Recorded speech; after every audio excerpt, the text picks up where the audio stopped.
अगर आपने अपना मकान वास्तु अनुसार बनवाया हुआ है तो आप जानते होंगे कि आपके घर में कुल कितने वास्तु हैं। आगे बढ़ने से पहले हम वास्तु पुरुष को नमन करेंगे, जिनकी पूजा किए बिना कोई भी निर्माण कार्य निर्विघ्न नहीं हो सकता। लगभग 5000 वर्ष पूर्व भगवान शिव के पसीने के धरती पर गिरने से वास्तु पुरुष की उत्पत्ति हुई। वास्तु पुरुष के कहने पर ब्रह्मा जी ने वास्तु की। वास्तु में लिखा है घर में कुआं खाई नहीं होनी चाहिए। वास्तु में साफ साफ लिखा है।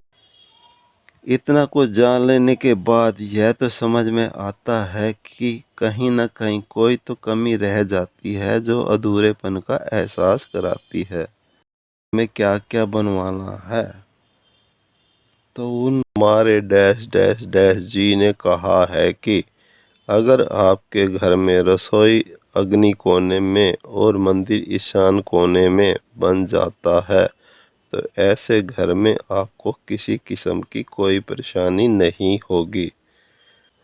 अगर हम आज से 40-50 साल पीछे या उससे भी अधिक जाएं तो लोगों के पास एक आध कमरा या उसके आगे बरामदा होता था जिसमें 10-10 जन रहते थे। वक्त बदलने और आय के साधन बढ़ने से निर्माण कार्य बदलने लगा।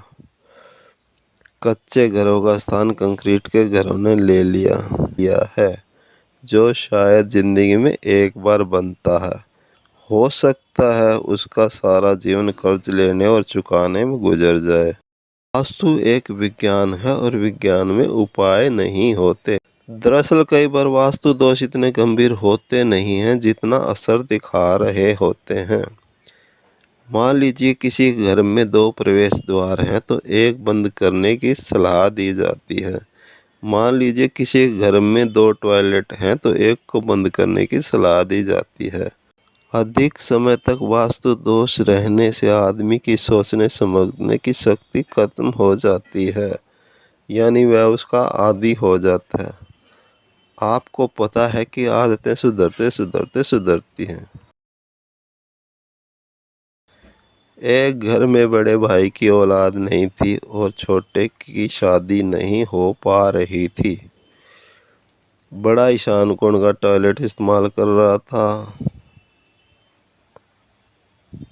छोटा अग्निकोण का टॉयलेट इस्तेमाल कर रहा था।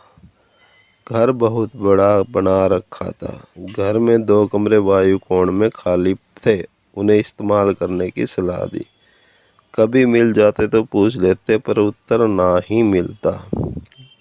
लंबे अंतराल के बाद मिले तो बताया कमरे बदलने से छोटे का विवाह हो गया है, दोनों की लड़कियां हो गई हैं और फिर से वापस उन्हीं कमरों में आ गए हैं।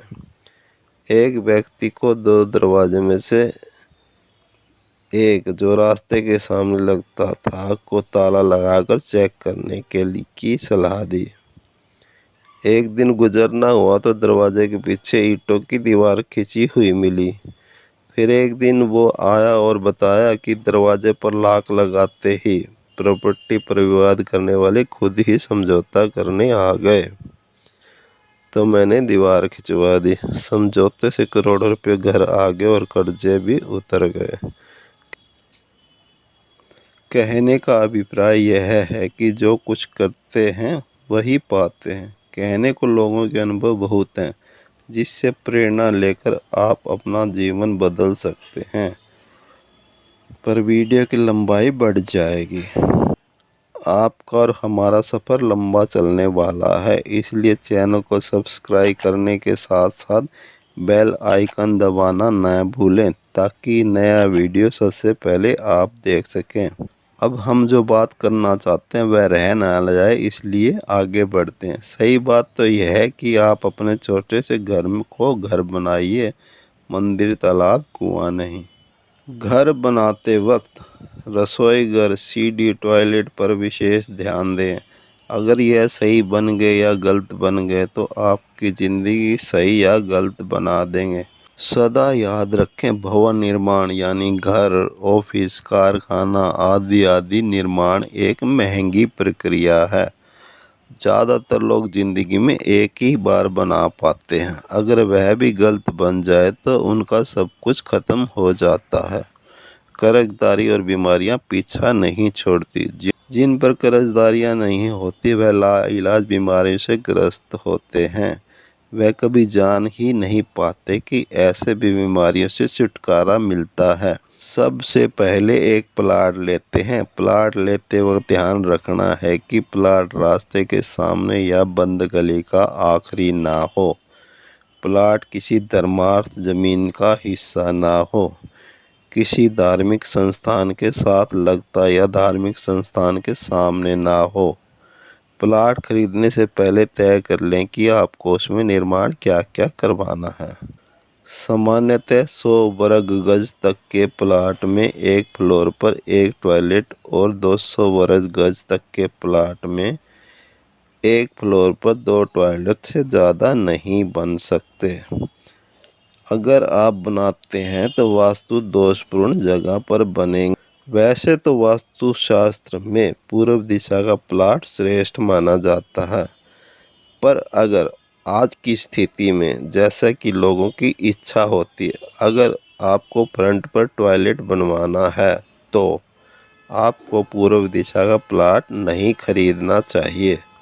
निर्माण कार्य के हर स्तर पर वास्तु पुरुष की पूजा करनी चाहिए। वास्तु पुरुष आपका भला करेगा।